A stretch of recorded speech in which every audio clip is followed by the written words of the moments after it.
ভারতের ঝাড়খণ্ডের নির্বাচনী প্রচারণা শুরুতেই কথিত বাংলাদেশি অনুপ্রবেশকারী নিয়ে বিস্ফোরক মন্তব্য করেছেন দেশটির স্বরাষ্ট্রমন্ত্রী অমিত শাহ।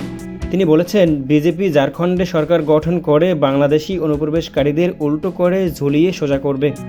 শুক্রবার ঝাড়খণ্ডে বিজেপি আয়োজিত এক নির্বাচনী সমাবেশে এসব কথা বলেন তিনি।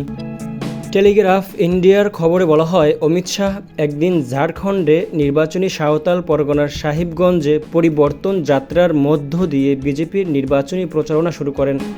এর আগে 1855 সালে সাঁওতাল বিদ্রোহে নেতৃত্ব দেওয়া সাঁওতাল নেতা সিধু ও কানুর জন্মস্থান ভোগনাদিহ সফর করেন অমিত শাহ। সেখানে তাদের প্রতি শ্রদ্ধা জানান তিনি। নির্বাচনী সমাবেশে বক্তব্যে তিনি অভিযোগ করে বলেন, ঝাড়খণ্ড মুক্তি মোর্চা বা জেএমএম, রাষ্ট্রীয় জনতা দল ও কংগ্রেস ভোটের জন্য বাংলাদেশি অনুপ্রবেশকারীদের সহায়তা করছে।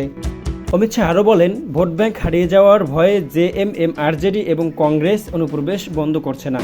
যদি আপনারা ঝাড়খণ্ডের সরকার পরিবর্তন করেন তাহলে আমি প্রতিশ্রুতি দিচ্ছি, ঝাড়খণ্ড থেকে একজন একজন করে সব রোহিঙ্গা এবং বাংলাদেশি অনুপ্রবেশকারীকে বের করে দেবে বিজেপি।